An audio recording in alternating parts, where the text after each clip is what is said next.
L'application Blackmagic transforme réellement ton iPhone en la meilleure ergonomie de caméra qui puisse exister et c'est sans équivalence et c'est gratuit. C'est juste dingue que ça puisse exister et c'est réellement d'utilité publique de comprendre comment elle fonctionne. Dans cette vidéo, je vais t'expliquer son entièreté pour ensuite sortir en extérieur et te faire une petite démo sur le terrain. C'est aussi à mentionner que tout ce que je te partage ici est rendu possible grâce à Motion VFX qui sponsorise cette vidéo. Motion VFX, c'est une plateforme de plugins pour créateurs de contenu et vidéastes professionnels, que ce soit pour DaVinci Resolve, Final Cut Pro ou Adobe Premiere Pro. Motion VFX propose plusieurs plugins te servant à la création de ton projet. J'en utilise plus d'une dizaine, que ce soit en animation titre, transition, rendu esthétique, animation graphique. En fait, dis-toi que Motion VFX propose un plugin pour chaque secteur d'activité.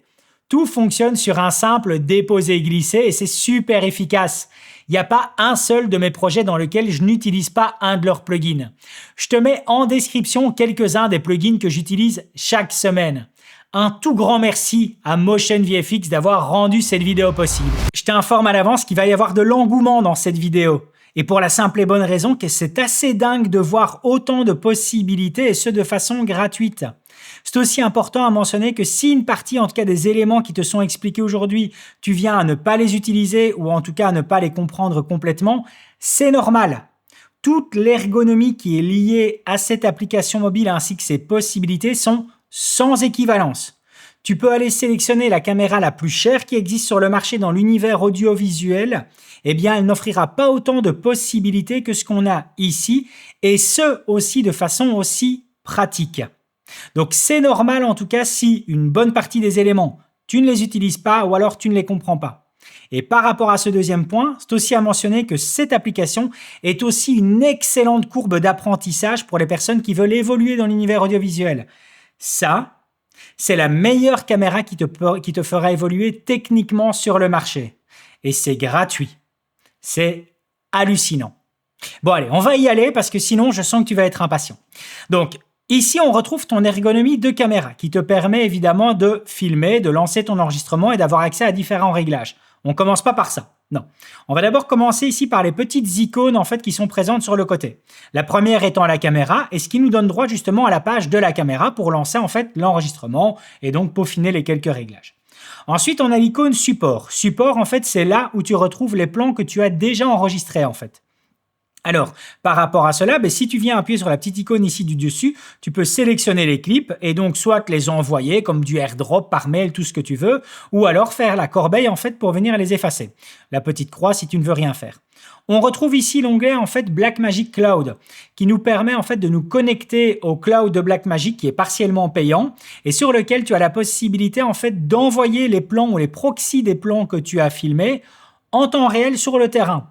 Et donc, soit toi, quand tu rentres en tout cas sur ta station principale à ton domicile ou à ton bureau, eh bien tu disposes déjà en tout cas de ces éléments-là qui sont chargés dans le cloud, ou alors si tu travailles en équipe avec un éditeur par exemple ou un monteur, ceux-ci ont aussi accès à distance à tes plans. Donc c'est-à-dire que s'ils se trouvent à plusieurs centaines ou plusieurs milliers de kilomètres, ils ont accès à tes plans en temps réel.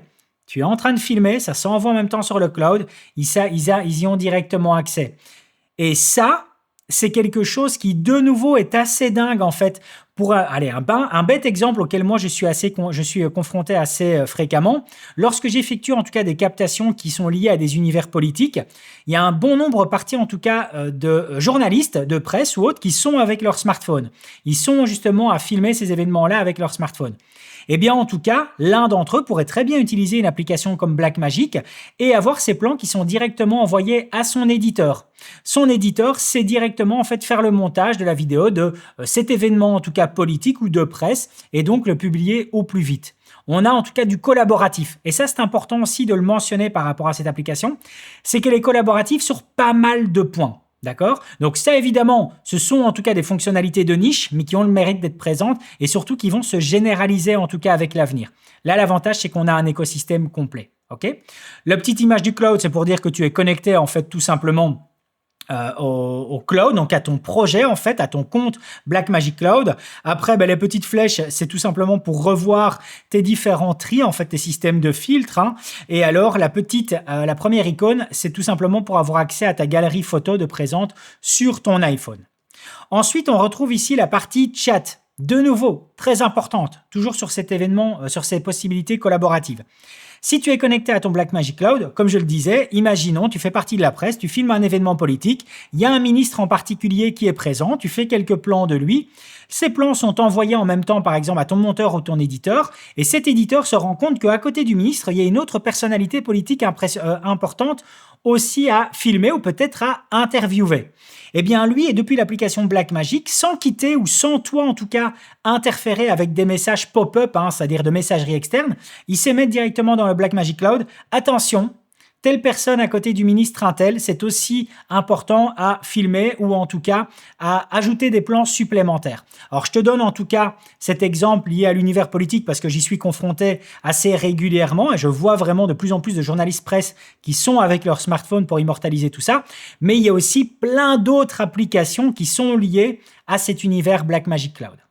Cela étant dit, c'était la petite parenthèse, ça nous amène maintenant sur la partie à réglage, qui là est vraiment le plus important en tout cas pour comprendre complètement l'application et aussi en fait effectuer des réglages qui sont dits de base.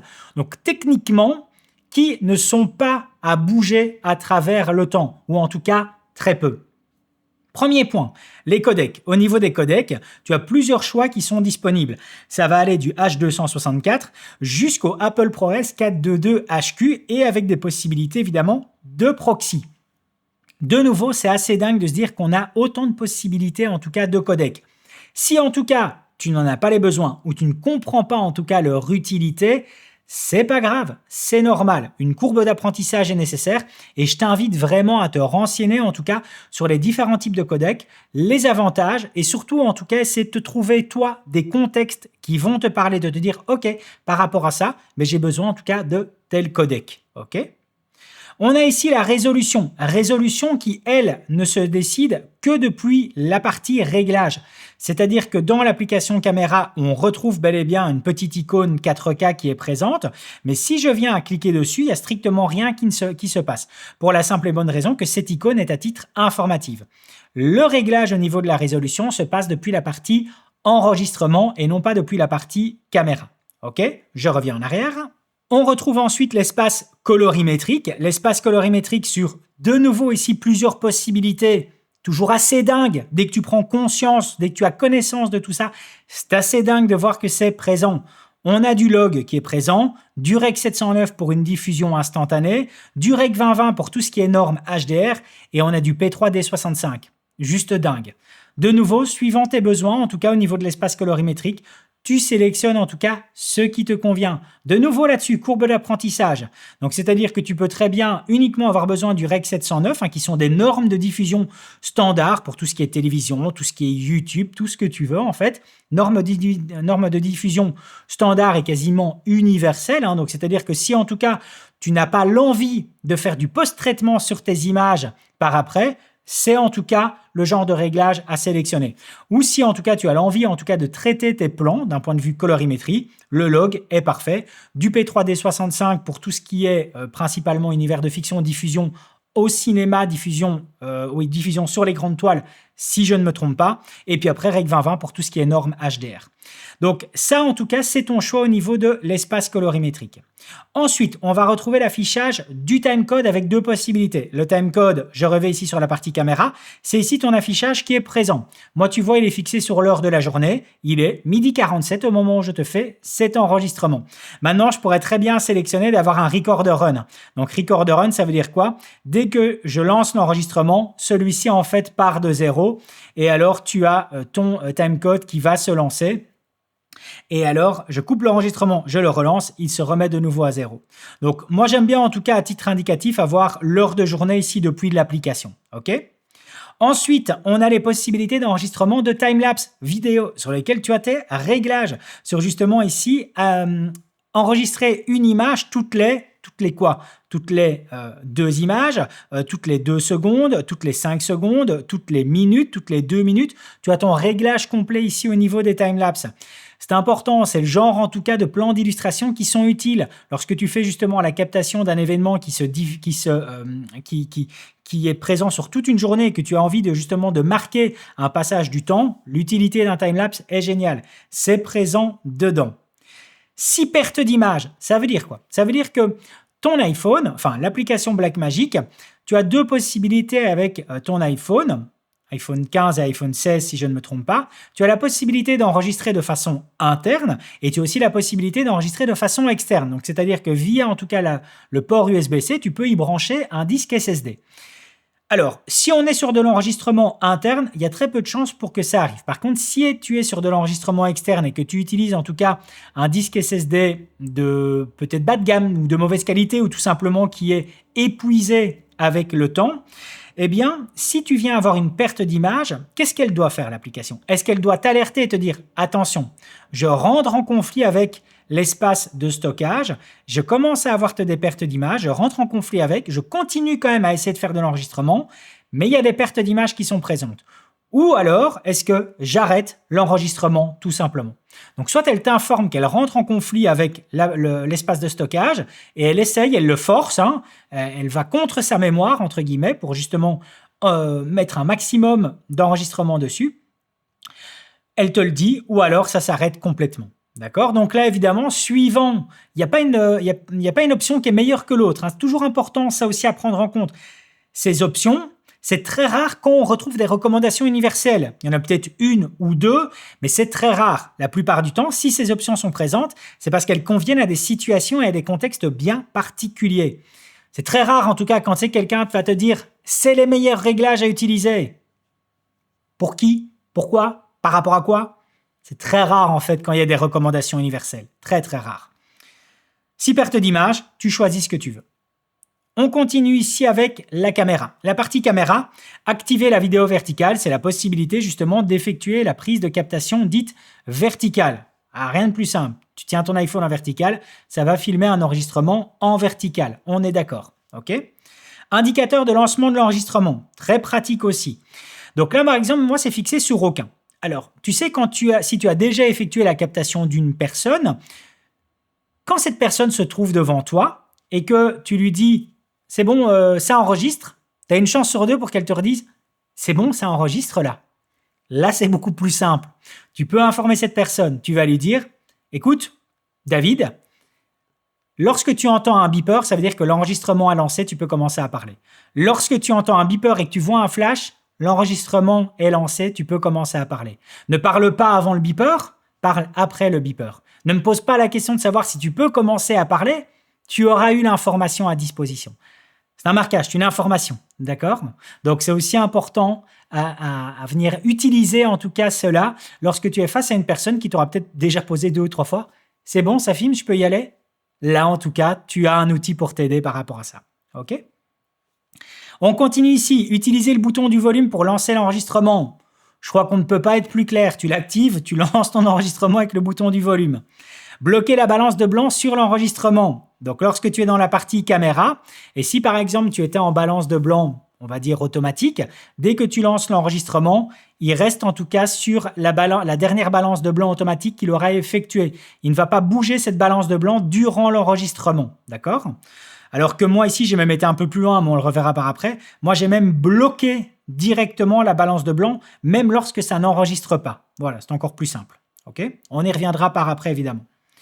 Je ne sais pas en tout cas pourquoi cette phrase est restée en anglais parmi tout l'affichage des menus en français, mais bon, quoi qu'il en soit, si tu viens swiper en fait sur la droite, lorsque tu as effectué l'enregistrement, donc pendant ton enregistrement, tu viens swiper sur la droite, la luminosité en fait de ton écran diminue pour 2 bonnes raisons. Préserver l'autonomie de la batterie de ton iPhone et diminuer en tout cas la potentielle surchauffe que tu pourras avoir avec ton iPhone.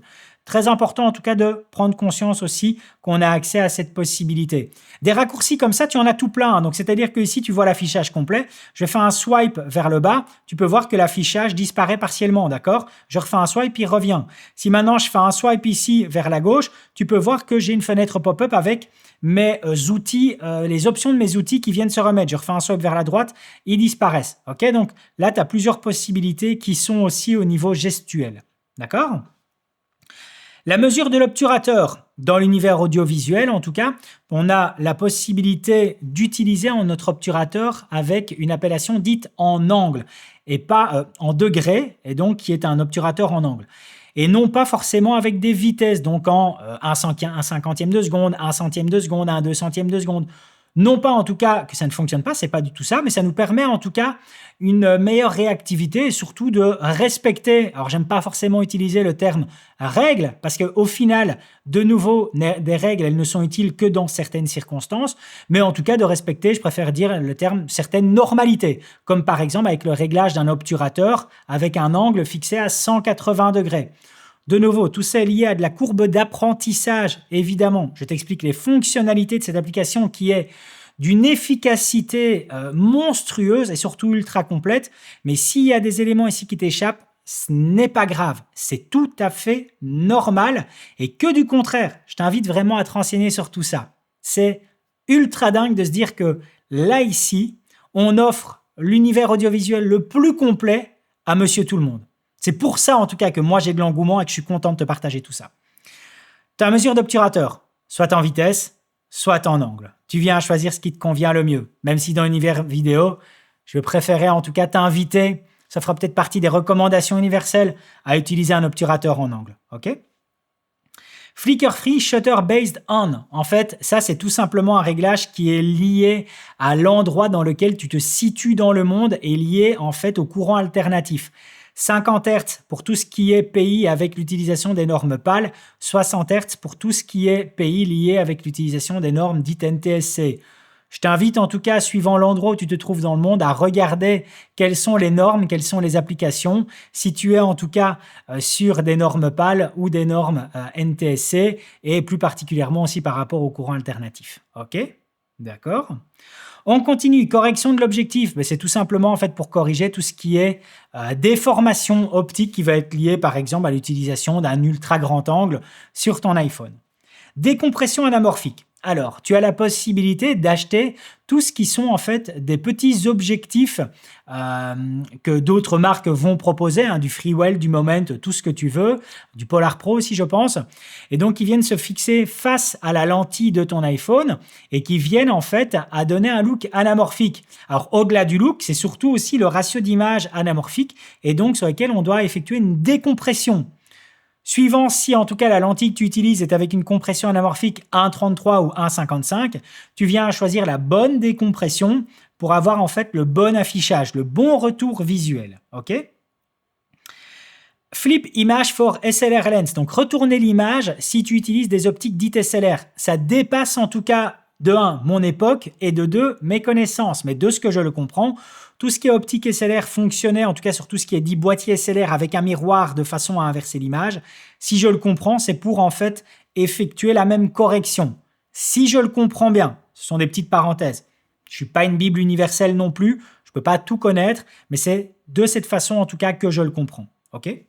Bloquer l'orientation actuelle, si tu l'actives, dès l'instant en fait où tu tournes ton iPhone soit en horizontal ou soit en vertical, l'affichage ne bouge pas. Alors que moi ici, je ne vais pas le faire parce que j'ai tout positionné pour que ce soit nickel, mais si je viens à positionner mon iPhone, mon téléphone en vertical, eh bien tout l'affichage en tout cas se remet correctement et même sur l'affichage de caméra, tout se remet correctement. Ça aussi c'est dingue. Ça c'est de nouveau une grosse claque pour toutes les caméras, tous les boîtiers hybrides, tout ce que tu veux qui est présent, en tout cas, à l'heure actuelle et qui coûte des fortunes, des milliers d'euros. Un truc comme ça aussi basique, ça devrait être présent de base. On l'a ici. Bravo. On continue. Miroir de la caméra frontale. Quand tu utilises la caméra frontale, ça te met un mode miroir tout simplement pour avoir vraiment la bonne vue comme si quelqu'un te voyait et pas, en tout cas inversement, comme si tu étais face à un miroir. OK ? Je continue avec la partie audio, de nouveau qui est assez dingue. C'est fou parce qu'il y a des éléments là-dedans qui vont en tout cas dépasser la connaissance des majorités des caméramans sur le terrain, moi y compris, mais qui vont parler par exemple à des ingénieurs son. C'est fou de chez fou. Source audio.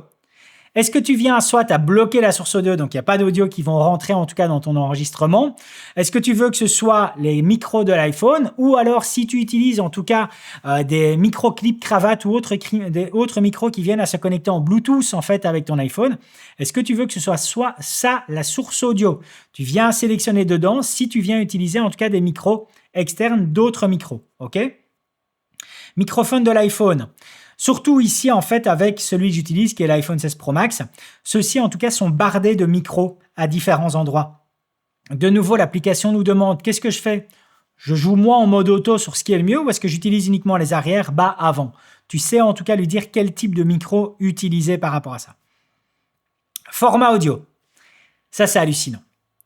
PCM, IEEE flottant ou AAC. IEEE flottant, pour celles et ceux en tout cas qui ont les connaissances techniques, c'est du 32 bits flottant. Donc ce qui est dit en fait le RAW de l'audio. J'ai vérifié les métadatas du fichier dans DaVinci Resolve, c'est bel et bien du 32 bits. Alors évidemment, on ne prend pas connaissance en tout cas des possibilités de la capsule des micros de l'iPhone et donc leur niveau de saturation, mais je le rappelle en tout cas pour ceux en tout cas qui n'ont pas ces connaissances, 32 bits flottants, l'équivalent du RAW de l'audio. Cette plage en fait audio est tellement grande qu'il n'y a pas un seul son sur Terre qui ne peut pas être enregistré en tout cas dans cette plage-là. Ça veut dire quoi? Ça veut dire que ce soit les pas d'une fourmi ou l'éruption d'un volcan, la plage, c'est tout enregistré. Et donc ça, par contre, pour moi, ça fait partie des recommandations universelles. C'est-à-dire qu'au niveau du format audio, là, je t'encourage par défaut à toujours laisser IE flottant. De cette façon, même si tu effectues en tout cas la captation d'un concert, tu peux quasiment être certain en tout cas qu'il n'y aura aucun en tout cas audio qui viendra être saturé. C'est assez dingue de voir ça. Ça arrive au compte-gouttes dans l'univers des caméras actuelles. Au compte-gouttes. Et là, c'est présent. Assez fou. OK? Enregistrer l'audio en tant que mono, stéréo, dual mono, 4 canaux. Très utile de nouveau, en fait, si tu viens utiliser des sources, des micros externes, à choisir la source, à choisir en tout cas le format stéréo, mono, etc. Fréquence d'échantillonnage. Ça dépasse mes compétences, mais un ingé son saurait te l'expliquer de mille et une façons. Mode automatique, 44 kHz, 48, 96, 192 kHz. Tu choisis en tout cas ce qui convient. Moi, je suis néophyte, automatique me convient très bien. Tes indicateurs audio pour tes vumètres, suivant en tout cas tes normes de diffusion, tu viens à choisir le vumètre qui correspond en fait par rapport à tes normes de diffusion par après. Moniteur audio. Alors là, en fait, moniteur audio, ça veut dire en fait le son qui est enregistré dans l'application et pendant que tu l'enregistres, tu peux aussi l'entendre si tu en as envie. Et celui-ci, est-ce que tu veux l'entendre soit avec les haut-parleurs de l'iPhone ou alors tu peux très bien choisir ici de les balancer, soit moi je pourrais le faire ici dans le HomePod de mon bureau ou alors dans des AirPods si j'en ai l'envie. C'est dingue aussi de voir que c'est à disposition. Moniteur. Alors là, par rapport en fait au moniteur, on risque peut-être de faire quelques allers-retours par rapport à l'icône caméra. Je vais essayer de les limiter parce que j'aimerais bien que dans la partie caméra, une fois qu'on y est, on n'y bouge pas et on voit vraiment tout ça ensemble. Focus Assist, ligne colorée. Focus Assist, qu'est-ce que c'est? Le Focus Assist, en fait, c'est un outil qui te permet de vérifier si quelque chose est net. Donc, c'est-à-dire si, moi, par exemple, tu vois, là, je me vois dans mon retour visuel, je suis net.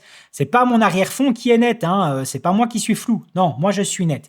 Donc, ça, c'est un outil qui te permet de vérifier ce qui est net. Donc, on va aller dans la partie caméra, OK? Je viens ici, en fait, à sélectionner l'outil, la fenêtre pop-up qui me permet d'avoir accès à mes outils. Et donc, le Focus Assist, c'est la deuxième icône, d'accord? Celle-ci est bel et bien sur On. Alors, je vais la mettre ici à une intensité maximum de façon à bien le voir sur le retour visuel. Tu peux voir en fait des marquages rouges, des surlignages rouges sur certains éléments, que ce soit ici sur les différentes feuilles de cette fausse plante ou que ce soit ici au niveau de l'optique qui est présente juste en face. On peut voir en tout cas des marquages qui sont présents, des surlignements qui sont rouges en fait. Tu peux le voir ici à l'écran. D'accord? OK? Alors, ça c'est si on choisit l'option en fait ligne colorée. Si maintenant je viens à sélectionner Picking, tu vas voir que c'est un tout autre affichage et qui en fait est beaucoup moins précis en fait. Voilà. Donc ça, c'est si tu dois par exemple faire une mise au point tu auras mis des optiques différentes devant ton iPhone ou tu viens peut-être à faire du mode macro, etc. ou tout ce que tu veux, tu dois vraiment avoir une mise au point chirurgicale. Cette option-là en tout cas est moins pertinente. D'accord? Donc ici, on reste sur ligne colorée si tu veux vraiment avoir quelque chose de précis. Alors, qui dit ligne colorée, dit couleur et peut-être choix de couleur, ce qui est le cas. Ici, couleur du Focus Assist. Tu peux voir qu'on a blanc, noir, rouge, vert, bleu. Par pitié, ne fais pas cette erreur commune de dire je choisis du bleu parce que j'aime bien le bleu. Non, pas du tout. Ces couleurs de Focus Assist, elles sont présentes en fait pour faire contraste par rapport à ce qui se trouve devant ton iPhone et ce sur quoi tu dois effectuer ta mise au point. C'est-à-dire que moi ici, au niveau du marquage de cet objectif qui est présent dans mes mains, ce sont des marquages qui sont blancs. Si je viens sélectionner un Focus Assist de ligne blanche, un marquage blanc sur quelque chose qui est déjà blanc, je ne vais strictement rien voir, ça ne va pas m'aider. Donc ton choix de couleur, il est effectué pour faire contraste par rapport à ce qui se trouve en face de toi, d'accord? Ne fais pas bêtement dire « Oh, moi je choisis bleu parce que j'aime bien bleu ». Je souris bêtement parce que je suis souvent confronté à ce genre de phrase. Voilà. C'est amusant, c'est normal. Si on ne te l'explique pas, tu ne peux pas le savoir. Je suis aussi passé par là. Voilà, ce sont des erreurs qui sont liées à l'apprentissage et qui est génial en fait, qui est juste agréable à découvrir. Ok ? Je continue. Opacité des repères. Alors, opacité des repères, déjà les repères, c'est quoi? Je vais ici dans la partie caméra, je vais ici dans l'icône qui me permet ici de faire défiler mes outils et les repères, ils sont présents juste ici. Donc les repères, ça va être par exemple, et si je l'active pour te faire un meilleur retour visuel, ça va être en fait les indicateurs si tu as l'envie en tout cas de donner peut-être l'impression ou un look dit cinéma. Hein. Donc c'est comme quand tu vas au cinéma ou quand un film qui est de base prévu pour le cinéma et projeté à la TV, tu peux avoir des bandes noires sur le dessus et le dessous. Eh bien, si tu as l'envie, en tout cas, de refaire le même effet, eh bien, ça t'indique, c'est un indicateur, ok, ben, tout ce qui se trouve dans les bandes noires en question, ben, forcément, ça ne sera pas vu dans ton image, d'accord? Et donc, par rapport à cela, tu peux choisir l'opacité. Si je mets par exemple 100%, on ne voit plus du tout, en tout cas, ce qui se trouve dedans, d'accord? Si je remets 25%, on revoit partiellement ce qui se trouve dedans. Éventuellement, si toi en post-production, tu fais naviguer ton image sur le haut ou le bas pour récupérer en tout cas l'une de ces informations. D'accord? Je reviens dans la partie réglage et on continue la couleur des repères. Alors la couleur des repères, c'est principalement en fait pour tout ce qui est grille de tiers, niveau d'horizon, etc. C'est-à-dire, je vais ici dans la partie caméra, je refais ma fenêtre pop-up. Alors je vais d'abord ici désactiver ceci. Et je vais maintenant dans les options de grille de tiers et je viens justement activer ma grille de tiers. Et là, tu peux voir maintenant que j'ai une grille qui est présente. Si je reviens dans la partie réglage, est-ce que je veux que ce soit blanc, noir, rouge, éventuellement vert? Allez, je vais mettre ici du rouge. Maintenant, c'est basculé en rouge. Donc, tu choisis en fait la couleur au niveau de ces repères. Alors, tu peux voir que, je ne sais pas, tu ne peux justement peut-être pas les voir parce que c'est assez subtil, c'est assez fin. Ils ne sont pas vraiment marqués. C'est pas grave. On peut aller justement ici sur Grids Opacité. Et là, je vais par exemple sélectionner 100% et tu peux voir maintenant que c'est beaucoup plus marqué. En fait, tu vas choisir justement l'opacité, l'intensité de l'opacité au niveau de l'affichage de ces différents marquages, que ce soit ta grille de tiers ou même ici ton marqueur, enfin pas le marqueur d'horizon, mais peut-être ton point central. Ah oui, non, juste la grille de tiers, pardon. Donc en tout cas, ici ton marquage au niveau de la grille de tiers. Et donc, même au niveau de ton indicateur de repère pour tout ce qui est format, dit justement plus cinéma, si je veux vulgariser au maximum, tu as aussi ton indicateur rouge qui est marqué. D'accord? Donc là, tu choisis justement tous ces surlignages. Voilà, c'est beaucoup plus simple. Tu choisis en tout cas la couleur au niveau de ces surlignages et aussi l'intensité. D'accord? Donc moi, je reviens ici sur 25% et je remets ici sur du blanc. Ça me convient très bien. Et je vais même revenir en arrière pour les désactiver. Comme ça, quand je reviens sur l'affichage principal, ça ne nous perturbe pas. Je continue ici. Alors, sortie HDMI, est-ce qu'on veut avoir un affichage miroir? Donc, c'est-à-dire que tout ce qu'on voit ici, si je venais en fait à brancher directement un câble USB-C vers HDMI pour avoir un retour visuel sur un écran plus grand, eh bien, ça serait tel quel. Tout ce que tu vois ici, toi, à l'écran, tout serait directement repris. Est-ce que je veux ça ou alors est-ce que je veux un signal vidéo qui sera soit complètement clean, donc il n'y aura strictement rien comme information hormis le bon retour visuel. Donc là, comme si en tout cas tu regardais sans aucune des informations qui sont présentes à l'écran. Tu vois, là je viens de swiper pour les faire disparaître, mais même la grille de tiers, là il n'y a strictement rien, d'accord? Est-ce que tu veux que ce soit un clean feed comme ça ou alors est-ce que tu veux qu'il y ait certains éléments qui restent en tout cas à l'affichage. Donc, imaginons par exemple que tu viennes à être dans une production incroyable avec ton iPhone et utiliser des véritables optiques qui sont mises par-dessus et sur lesquelles il faut travailler une mise au point manuelle et tu as un assistant caméra, un pointeur qui va s'occuper de ça, eh bien, tu pourrais par exemple envoyer le signal vidéo avec uniquement le Focus Assist de présent, donc c'est-à-dire tes marquages de points, donc tes lignes colorées de points pour que cette personne puisse faire son point. Donc là, c'est assez dingue en tout cas de voir que tout ça est customisable. De nouveau, ce sont en tout cas des éléments qui ne sont pas majoritairement présents dans les caméras actuelles. Et c'est assez fou de voir que ici, ça l'est. Dingue de chez dingue. OK ? Ensuite, là ici, ce sont les éléments qui te permettent de customiser en fait ton affichage principal sur la caméra. Comme tu peux le voir ici, j'ai l'histogramme. J'ai en tout cas mon indicateur de temps d'enregistrement restant, donc mon espace de stockage restant, et j'ai mes vumètres qui sont présents. Maintenant, moi ici, je dis, je ne veux pas l'histogramme, je ne veux pas les vumètres et je ne veux pas l'affichage de l'état du stockage. Je reviens ici, ceux-ci ont disparu. Ils ne sont plus dans mon champ visuel. C'est génial, voilà. Donc moi, je remets indicateur audio, histogramme et l'affichage du stockage. Tu peux mettre aussi l'affichage de l'état du téléchargement. Je te l'ai expliqué tout à l'heure. Si tu es en tout cas connecté à ton compte Blackmagic Cloud, eh bien, tu as la possibilité en tout cas d'envoyer les plans en temps réel, donc de les uploader sur le cloud. En majorité, enfin, en cas pratique, on va dire, c'est tout ce qui est plan proxy. Tu sais voir l'état de téléchargement, d'accord? Et puis après, tu sais aussi voir ton indicateur de batterie de ton iPhone, histoire de ne pas tomber à court en tout cas. Donc ça, ce sont des options que tu sais activer ou désactiver au niveau de l'affichage. Je continue maintenant avec la partie support. Sur la partie support, on a la possibilité d'enregistrer des proxys. Donc, les proxys, en fait, ce sont des fichiers beaucoup plus légers, en tout cas, que tes fichiers originaux et qui permettent, en tout cas, une meilleure fluidité de lecture et de traitement en post-production dans nos logiciels vidéo. Par rapport à ces proxys, si tu les enregistres, est-ce que tu veux que ce soit des proxys seuls ou est-ce que tu veux que ce soit les originaux et les proxys? Tu choisis ce qui te convient le mieux. Et alors, tu as la possibilité, lorsque Record Proxy est activé, de venir activer le Live Sync. Donc ça, et si je ne me trompe pas, c'est en rapport avec le Blackmagic Cloud.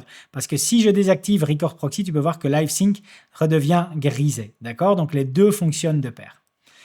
Téléchargement auto sur le projet sélectionné. Donc ça, de nouveau, si en tout cas tu es avec le Blackmagic Cloud, eh bien ça va télécharger ces plans sur un projet bien défini en fait. OK ?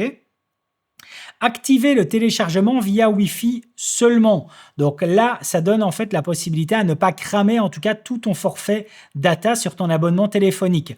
Si tu viens à lui dire, eh bien, tu n'envoies en tout cas les plans que s'il y a du Wi-Fi. Si on est sur de la 5G, je ne veux pas en tout cas que tu puisses envoyer les plans. Donc là, de nouveau, c'est à toi de faire ton choix. Ici, option très importante, sauvegarder les clips sûrs. Alors, tu as trois possibilités. Soit tout ce que tu enregistres est enregistré dans l'application Blackmagic, ou alors dans l'application Blackmagic, mais aussi la galerie photo de ton iPhone. Tu as les deux. Bien souvent, il y a des personnes qui utilisent l'application Blackmagic et qui perdent ce repère-là. Ils disent, mince, mes plans n'ont pas été enregistrés, ils ne sont pas dans ma galerie photo. Mais non, en fait, ils sont de base dans l'application seulement. Ou alors, et c'est là que c'est important, en fait, dès que tu viens à utiliser un support externe comme un disque SSD, tu viens en fait à sélectionner l'icône fichier et quand tu cliques dessus, eh bien, tu as accès à la partie, à l'application fichier de ton iPhone sur lequel tu viens à retrouver le disque SSD mobile que tu auras connecté en fait via le port USB-C. Donc, dès que tu veux utiliser un support d'enregistrement externe, ça se passe depuis cette partie-là en fait. Je recontinue ici, on va aller un peu plus bas, sauvegarder les données d'emplacement dans le clip. Donc ça, c'est vraiment, en tout cas, ça fait partie des éléments de certaines métadatas. En l'occurrence ici, les données d'emplacement. Est-ce que tu veux que ce soit dans le clip ou pas? Convention de nomination des fichiers, en fait, ça c'est la dénomination des fichiers. Est-ce que tu vois que c'est une dénomination traditionnelle liée à tout ce qui est appellation Apple et donc iOS ou alors liée aux appellations Blackmagic? Ça, c'est toi qui choisis en fait ici ce qu'il en est. Je continue ici avec la partie lutte. Dans la partie lutte, alors ici on a plusieurs possibilités et surtout des options de réglage. De base, afficher la lutte. Donc la lutte, c'est quoi? C'est dès l'instant où tu viens à filmer en log, c'est ce qui te permet en tout cas d'avoir un retour visuel correct. Donc moi ici, sur ma caméra, tu peux voir que j'ai un retour visuel correct. Maintenant, si je viens ici sur l'onglet lutte et que je viens à désactiver, tu peux voir maintenant que je récupère une image, mon log d'origine, donc une image beaucoup plus désaturée, beaucoup plus décontrastée en fait, qui me laisse la possibilité de capturer toute la plage dynamique complète et aller retravailler tout ça en post-production. Donc si j'ai envie d'avoir un retour visuel normal, je fais l'affichage de cette lutte. Je peux le faire soit depuis justement les outils présents de base dans l'onglet caméra, ou alors ici en fait depuis la partie réglage. Je peux aussi sélectionner la lutte, soit la lutte de base, ici, voilà, comme tu peux le voir, Apple Log vers du Rec 709, ou alors je peux importer ou exporter des luttes directement. Donc, si tu as des luttes créatives, tu peux les importer. Et même chose, si à un moment donné, en tout cas, tu dois les exporter, les partager à quelqu'un et que tu n'es pas avec, en tout cas, ton ordinateur à côté de toi, eh bien, tu peux le faire depuis ton iPhone. Ça aussi, c'est bien pensé, c'est vraiment bien réfléchi. D'accord ? Est-ce que tu veux maintenant non pas simplement afficher la lutte, mais en fait, ce qui est une appellation dans l'univers audiovisuel dite brûler la lutte dedans. Donc, c'est-à-dire que là, la lutte, elle va être vraiment enregistrée en même temps sur ton fichier vidéo. Donc là, par exemple, si je cloche ici Record lutte to clip, donc je viens à brûler la lutte dedans, eh bien, je n'aurai pas en fait en post-production cette image décontrastée et désaturée. Non, ce que j'aurai en post-production, c'est cette image-là. Voilà. Alors, ça présente aussi des avantages. Donc, c'est-à-dire que si tu utilises des luttes dites créatives et que tu sais ce que tu fais et que tu dois délivrer en l'état les plans et qui doivent être utilisés directement, ben, c'est un outil super utile. Voilà. Lutte créative ou lutte standard, même ça ici. D'accord ? Donc, ça présente en tout cas son avantage d'avoir ça à disposition. Et alors, ici, tu peux mettre en fait ton color tag. Donc, ils font partie des éléments de metadata. De nouveau, des éléments qui sont liés à des courbes d'apprentissage. Donc là, est-ce que tu veux ton tag au niveau de tes metadata color space? Est-ce que tu veux du Apple Log, du P3D65, du Rec 2020, du Rec 709? Tu choisis en tout cas ton color space tag qui joue aussi une importance dans tout ce qui est publication en ligne en fait. D'accord? On continue maintenant ici avec la partie pré-réglage. Partie pré-réglage, c'est génial. En fait, cette partie-là, elle te laisse en fait la possibilité que lorsque tu viens en fait à utiliser souvent différents types de réglages, eh bien, tu peux les sauvegarder dans l'application. Moi, tu peux voir ici, j'ai sauvegardé 4K 24 fps. Je pourrais aussi très bien sauvegarder 4K 120 fps si j'en ai l'envie. Donc, en fait, ici, tu sauvegardes ces pré-réglages-là. Tu peux aussi donc soit sauvegarder à nouveau ou alors les exporter ou en importer. Donc, tu les exportes à quelqu'un qui, lui, va les importer pour utiliser les mêmes que toi ou l'inverse. Voilà. Donc, de nouveau, c'est très, très bien pensé. OK ? On continue. Maintenant, ici, la partie accessoires. On a parlé tout à l'heure des micros externes. Eh bien, pour utiliser ces micros externes qui communiquent bien souvent en Bluetooth, tu dois justement y mettre ici, utiliser en fait le Bluetooth. En dessous, il est mis contrôler objectif sans fil Nucleus. C'est quoi? Ce sont en fait des outils de mise au point. Donc en fait, alors je te fais le geste parce que c'est comme si je l'avais moi ici en main. Ce sont en fait des outils qui te permettent de contrôler le mise au point dès l'instant où tu utilises des gros objectifs par-dessus ton iPhone. Ou même en tout cas, si tu voulais contrôler de façon manuelle la mise au point des lentilles de ton iPhone. Mais tu sais le faire en fait avec un outil comme ça qui est le Tilta Nucleus. Ouais, c'est le Tilta si je ne me trompe pas. Et donc ici, tu peux directement en fait en ajouter un, en configurer un, tout simplement. OK ? Remote Camera Control, ben là en fait, ça te donne la possibilité de contrôler la caméra à distance. Donc tout ce qui est par exemple captation multicaméra, etc. Ben, dès que tu utilises en tout cas cette page-là, dès que tu viens à l'activer, on va pas non plus rentrer trop dans les détails parce que là, on rentre vraiment dans l'univers multicam, etc. Eh bien, ça donne la possibilité à ce que soit, en fait, ton iPhone devienne l'exécuteur d'ordre ou le receveur d'ordre. Soit il reçoit les ordres de quelqu'un d'autre ou soit, en fait, il les exécute. D'accord? Et tu viens surtout à syncer, en fait, tout ça ensemble. OK? Blackmagic Cloud, connexion, en fait, à ton compte Blackmagic, tout simplement. Réinitialiser. Et puis après, tu as le à propos qui va te mettre, en l'occurrence ici, la dernière version. Comme tu peux le voir au moment où je fais cette vidéo, on est sur une version 2.0//16. Voilà en tout cas ici sur tout ce que comprend la partie réglage. Et maintenant, on va se rendre dans la partie caméra. Bon, je te cache pas que j'ai fait une petite pause entre les deux plans, la partie réglage et caméra, car la voix commence à travailler. Mais bon, il y a tellement à voir là-dedans.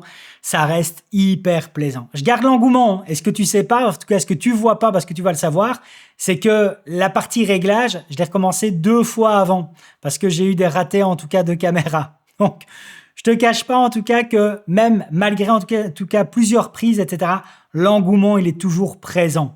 C'est dingue de voir ce qu'on a ici. Je me répète, mais il faut vraiment que tu prennes conscience de la chance que tu as de pouvoir utiliser ça de façon gratuite.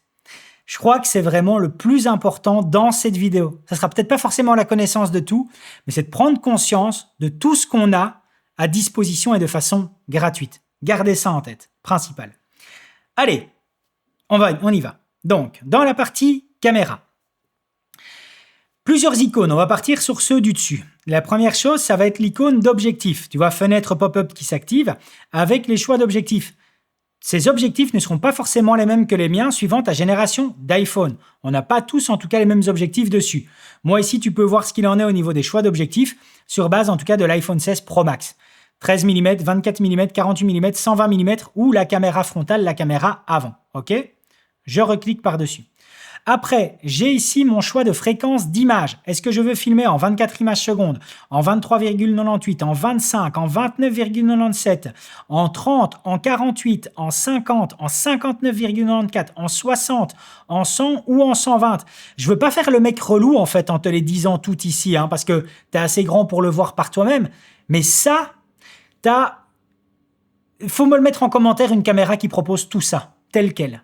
Une autre caméra. Pour celles et ceux qui s'y connaissent, faut me le mettre. Moi, je vois pas. Hein.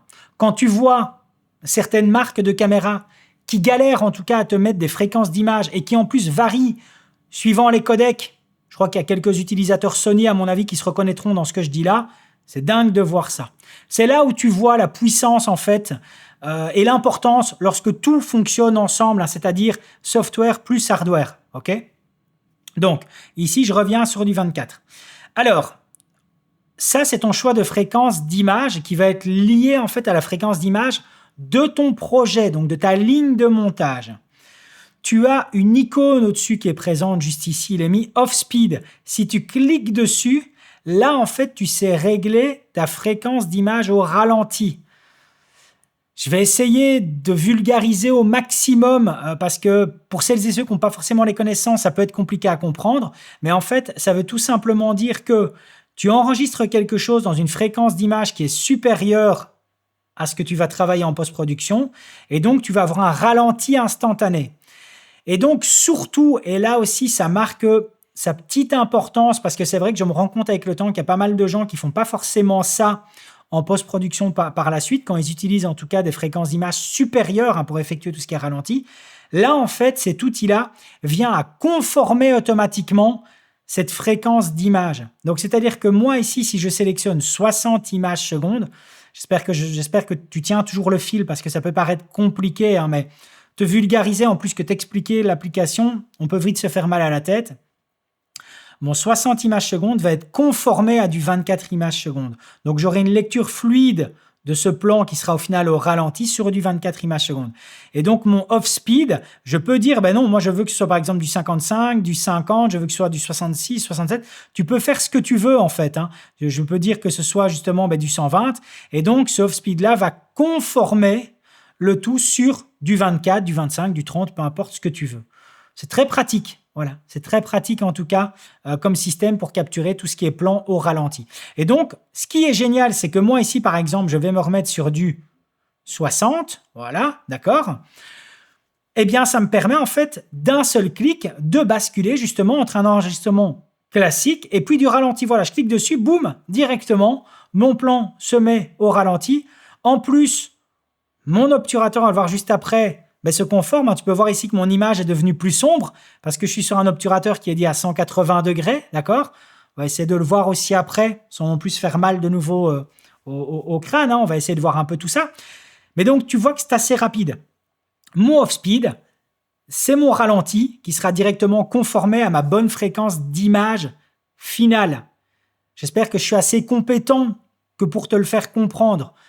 Si tu ne le comprends pas bien, ne te mets pas ça sur toi, dis-toi que c'est moi. C'est que j'arrive pas en tout cas à être assez clair ou ne pas forcément à prendre assez le temps, peut-être te le démontrer sur un ordinateur pour que tu puisses le comprendre. Si c'est le cas, je m'en excuse, mais j'ai essayé ici de faire mon maximum pour t'expliquer cela. Surtout que ça marque son importance, ça a une réelle utilité, d'accord ? Je le désactive. Tu règles ta fréquence d'image et aussi ton off-speed. C'est vraiment pratique, ça. C'est vraiment, vraiment pratique.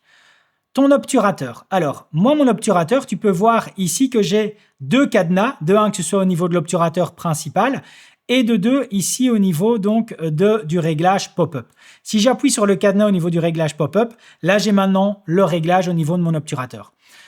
Cet obturateur ici, il est en degrés parce que j'ai sélectionné un obturateur en angle. Si maintenant il est en secondes, c'est parce que tu as sélectionné en fait ton obturateur avec une vitesse. Voilà, tout simplement.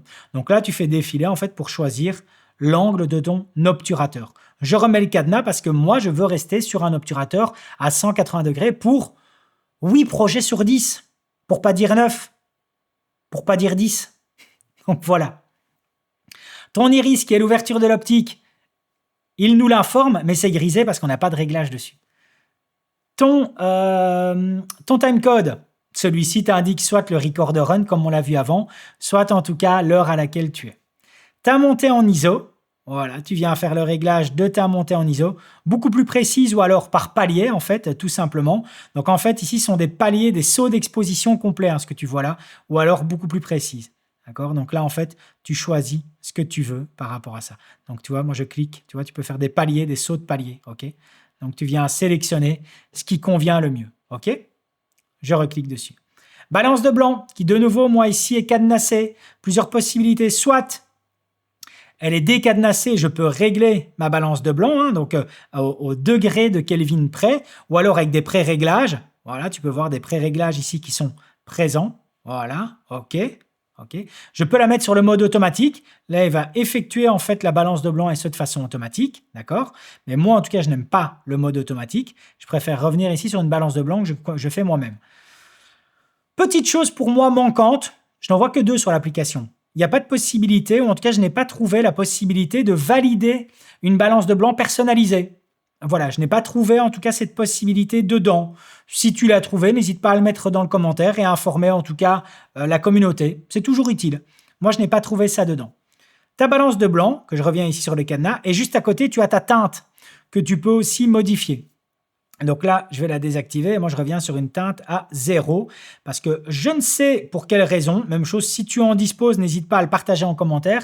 Chez Blackmagic, quand tu mets un preset, par exemple, qui est équivalent à une température, une utilisation de température de balance de blanc en extérieur, donc pour vulgariser du 5006 ou 5500 degrés Kelvin, il te balance toujours une teinte à plus 10. Je ne sais pas pourquoi.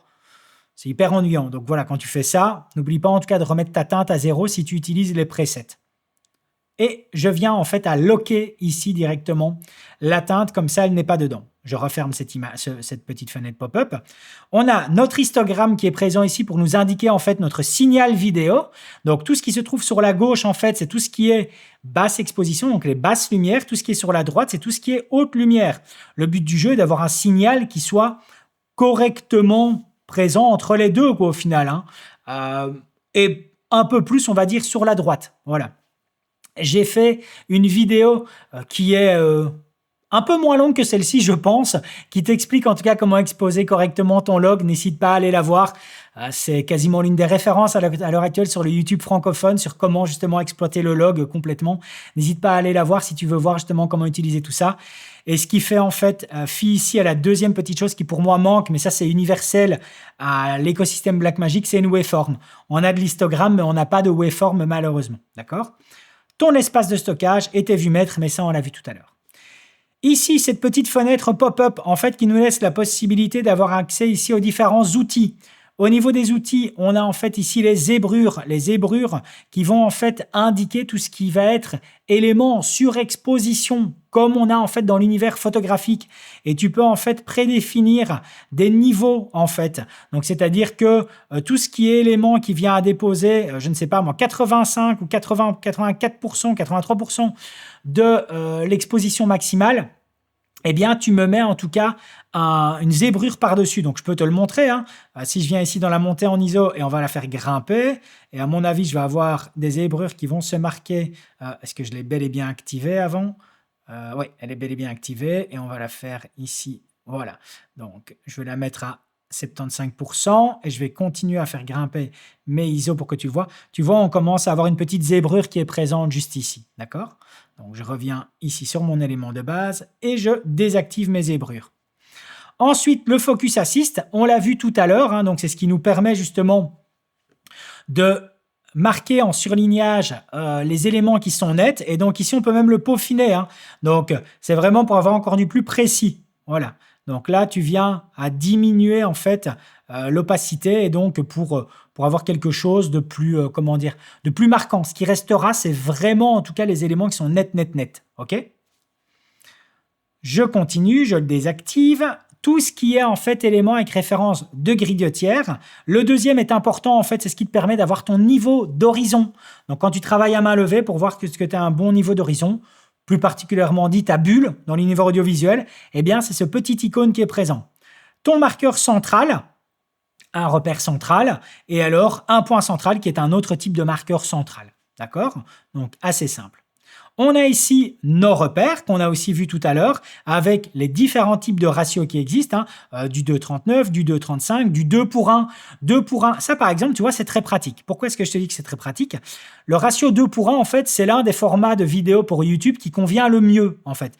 Eh bien là, tu as les deux petits marquages sur le haut et le bas qui me disent que ça, par exemple, en l'état, comme ça, si je ne retouche pas ma vidéo sur le haut et le bas, eh bien, ce qui se trouve là dans les repères, eh bien ça ne sera pas vu sur YouTube.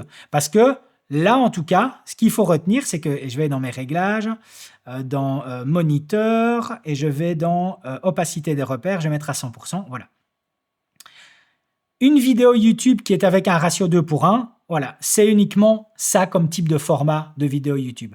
En règle générale, la majorité de mes vidéos sur YouTube sont sur un ratio de 2 pour 1, par exemple. D'accord? Donc, je reviens dessus et je vais désactiver cela. Ensuite, on va avoir tout ce qui est marqueur de sécurité. Les marqueurs de sécurité, c'est très utile aussi. C'est utile en tout cas quand on en a besoin. Donc là, déjà, tu sais régler en fait le niveau de ton marqueur de sécurité. Moi, par exemple, quand est-ce que je viens utiliser les marqueurs de sécurité?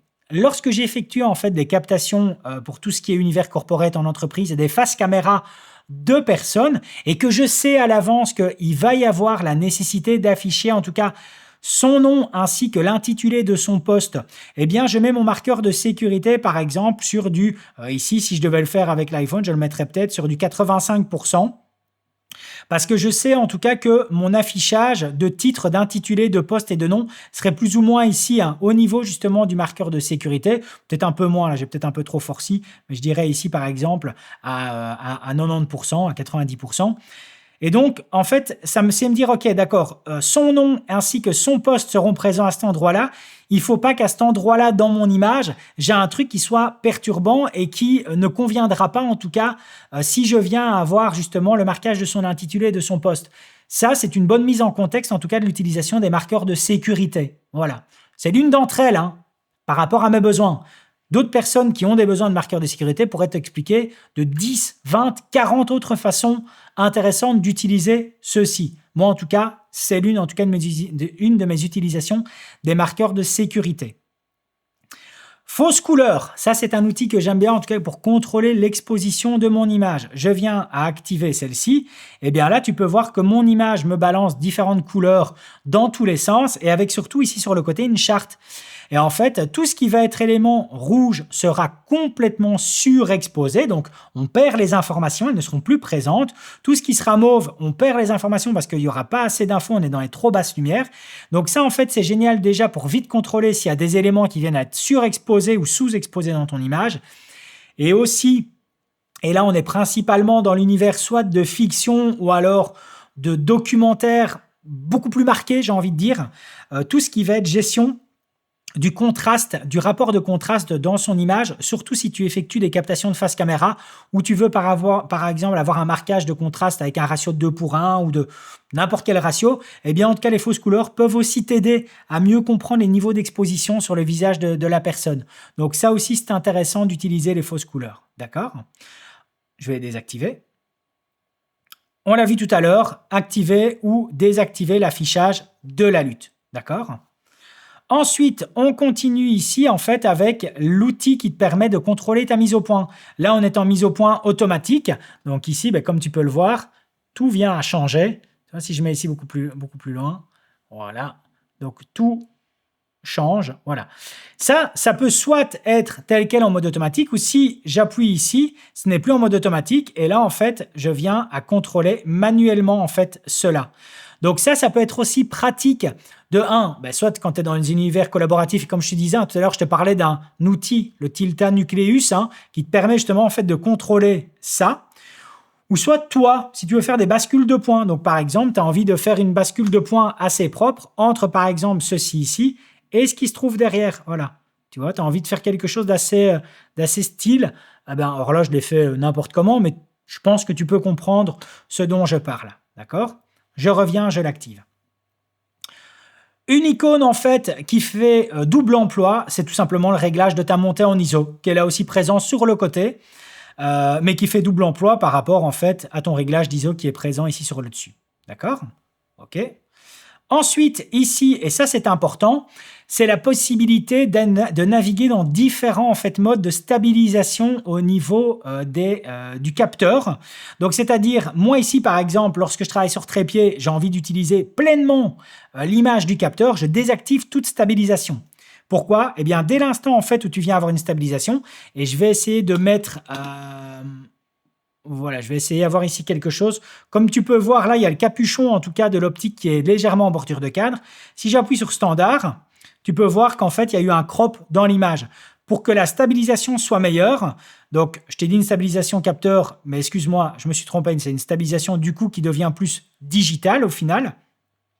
Eh bien, il a besoin en tout cas de place, de matière en périphérie pour pouvoir effectuer une stabilisation digitale correcte et garder en tout cas un plan stable. Il doit naviguer dedans.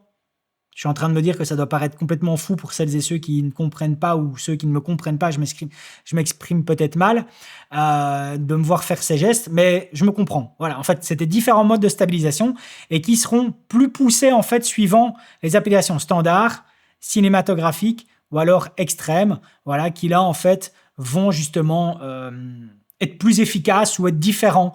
N'hésite pas en tout cas à naviguer entre ceux-ci pour voir comment ils fonctionnent. Voilà. Si en tout cas tu viens à utiliser ton iPhone sur un trépied, comme on va le voir après avec un exemple en extérieur, moi ça vient être sur off. Ensuite, tu as ici l'outil de loupe qui te permet en fait de faire un zoom numérique dans ton image. Voilà, tout simplement. Un zoom numérique. Dernière chose, c'est la fin. Après, on va se faire une petite démo en extérieur. Ça va aller vite. 7, 8, 9 minutes à tout casser. Je te fais une petite démo vite fait. Le slate, le panneau, donc en fait, qui te permet ici en fait d'intégrer des métadatas supplémentaires et qui sont super utiles pour tout ce qui est monteur généralement dans l'univers de la fiction. De nouveau, c'est dingue d'avoir ça. Je suis rincé d'avoir fait cette explication, mais je suis super content. Allez, on se retrouve en extérieur. Maintenant que tu sais tout ça, on va le mettre en application sur le terrain. On est de bon matin, il fait un peu froid, mais c'est pas grave. Le but du jeu est ici de justement te partager en tout cas les différents réglages que j'utilise avec l'application Blackmagic. Alors, ce qui se trouve juste à côté de moi, c'est pas simplement mon iPhone. Il est posé sur un trépied, ce qui me permet de composer en tout cas de façon assez correcte mon cadre. Et puis, j'utilise aussi un porte-filtre assez simple. Je te mets de toute façon son lien en description. Comme ça, si tu as envie de retrouver le même, eh bien en tout cas, tu n'auras pas forcément à chercher. Et puis par-dessus, 2 filtres, un filtre à densité neutre ainsi qu'un filtre polarisant. Sans rentrer trop dans la technique, on a un peu de brume en tout cas et qui est ici présente et j'ai envie de couper en tout cas ici, j'ai envie de rajouter un peu de netteté et le filtre polarisant va m'aider dans cette démarche. En dehors de ça, alors comment est-ce que j'ai en tout cas ici configuré mon application? Je reviens en tout cas dans certains éléments de base pour vérifier le tout. La première chose, ça va être dans la partie enregistrement. Moi, ce qui m'intéresse et par rapport en tout cas à mes besoins ici, ça va être de vérifier les codecs, la résolution et l'espace colorimétrique. Au niveau des codecs, moi je sélectionne ici l'Apple ProRes 422 LT. C'est ce que je vais utiliser dans mon logiciel de montage. C'est ce que j'ai plus ou moins l'habitude d'utiliser comme type de codec. Au niveau de la résolution en 4K, parfait. Et au niveau de l'espace colorimétrique, eh bien, je vais sélectionner le log de chez Apple, de façon en tout cas à pouvoir m'amuser sur la partie étalonnage et pouvoir donner un peu le look que j'ai envie, en tout cas à l'environnement qui se trouve ici, juste en face de moi. Alors, je pourrais aussi vérifier, si j'en ai l'envie, la partie audio. Vérifier exactement quel type de micro est utilisé, plus particulièrement si par exemple je venais à filmer une personne face à mon iPhone et qui était équipé, comme je le suis moi ici, d'un petit micro lavalier. Donc je pourrais en tout cas vérifier à ce que le port au niveau audio, le choix de la partie audio, soit bel et bien en tout cas sur le micro externe qui aura été utilisé et non pas forcément les micros en tout cas de l'iPhone. Maintenant que cela est fait, on revient ici sur la vue d'ensemble et les différents réglages. De nouveau, refaire un petit en tout cas double check par rapport à ça. Au niveau des objectifs, j'ai différents choix ici au niveau de l'objectif et qui donc, eux, vont varier évidemment suivant ta génération d'iPhone. Toujours retenir ça en compte. Je prends ici l'objectif principal à 24 mm. Je retrouve juste ici ma fréquence d'image qui aura été sélectionnée. Au niveau de mon obturateur, alors, suivant en tout cas tes préférences, soit celui-ci est exprimé en secondes ou en angle, me concernant et par rapport à des besoins de vidéo, en tout cas, je travaille toujours avec un obturateur réglé en angle. Et donc, ici, et de nouveau par rapport à une méthodologie liée sur l'univers de la vidéo, je vais respecter certaines règles, certaines habitudes qu'on a, surtout au niveau de la notion du flou de mouvement. Et donc, ici, je suis avec un obturateur qui est réglé sur 180 degrés. Tu peux voir en tout cas que cet obturateur-là, on a le petit cadenas parce que je l'ai verrouillé. En aucun cas, en tout cas, je voudrais que celui-ci ne soit modifié. Je continue. L'ouverture, là, on ne sait pas la modifier.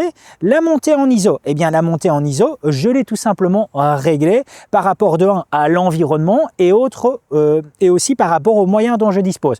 C'est-à-dire que la réduction de lumière que je suis capable d'effectuer, eh bien, me fait positionner ici ma montée en ISO sur ISO 400 par rapport en tout cas à mon cadre. De nouveau, j'avance ici avec ma balance de blanc. Ma balance de blanc, et ce par habitude, et non pas forcément ici par besoin, mais par habitude, j'ai réglé celle-ci ici par 5600 degrés Kelvin, ce qui va me permettre vraiment, non pas forcément d'avoir un blanc parfait, mais en tout cas d'avoir une vision de comment ça se trouvait ici sur place. Je pourrais très bien avoir une balance de blanc qui aurait été effectuée de façon parfaite à correspondre à avoir un blanc parfait ici sur place, mais non, je choisis en tout cas d'être sur 5600 degrés Kelvin. La teinte, elle est sur 0, et de nouveau, j'ai mon petit cadenas. Je n'ai pas envie que cela vienne en tout cas être modifié. La résolution est remarquée juste ici avec 4K. Maintenant, on va aller en tout cas dans les éléments qui se trouvent sur le côté parce qu'il y a quand même des choses en tout cas qui sont assez importantes et on va revenir ici sur tout ce qui est outils d'assistance. Ça marque vraiment ici son importance, ces différents outils d'assistance. Ce qui nous intéresse vraiment en fait, c'est sur l'icône ici de quadrillage. Pourquoi est-ce que ça nous intéresse? Eh bien parce qu'on va retrouver déjà, alors je ne sais pas si tu le vois bien à l'image parce que c'est vraiment très minime, très fin, mais on va retrouver deux éléments. En tout cas, tu peux voir les icônes de toute façon qui, elles, sont surlignées, ça tu les vois à l'image. Ce qui nous intéresse, c'est en tout cas l'icône du milieu. Pourquoi est-ce que l'icône du milieu nous intéresse? On l'a vu en tout cas dans la partie démonstration et explication de l'application. C'est ce qui va nous permettre en fait de régler le niveau, donc c'est-à-dire avoir un horizon correct. Donc à ce niveau-là, l'outil du milieu va nous permettre ici de régler correctement notre horizon. Et donc avec l'alignement de la petite croix qui se met au milieu, eh bien ici j'ai un alignement parfait, j'ai un horizon qui est très bien, j'ai un bon niveau, ou autrement ce qu'on dit en tout cas dans l'univers audiovisuel, ma bulle est faite. Voilà, ma bulle est faite. Et puis après, je peux très bien activer en tout cas ici ma grille de tiers, ce qui me permet en tout cas ici de composer mon image avec le château au milieu. J'aurais pu faire quelque chose d'un peu plus propre, encore un peu plus net, mais par rapport aux besoins de la démonstration et ici aux positions des caméras qui sont en train de me filmer, c'est le maximum que je peux faire pour toi. Donc j'ai ici les éléments qui m'intéressent. Alors si je n'ai pas envie d'être perturbé, je pourrais même, si j'ai envie, désactiver ma grille de tiers maintenant que mon repère, maintenant que mon quadrillage est fait, et je pourrais même en tout cas tout désactiver en fait. Voilà, je pourrais très bien les désactiver, je n'en ai plus besoin à l'instant T. D'accord? Donc, on va continuer par rapport à cela. Je vais maintenant ici me rendre sur la partie fausse couleur pour vérifier en fait mon exposition. Je l'active et là, je peux voir au niveau de mon exposition, eh bien, que je suis bon. Ça veut dire quoi? Ça veut dire que ici, en tout cas, il n'y a rien qui vient être surexposé.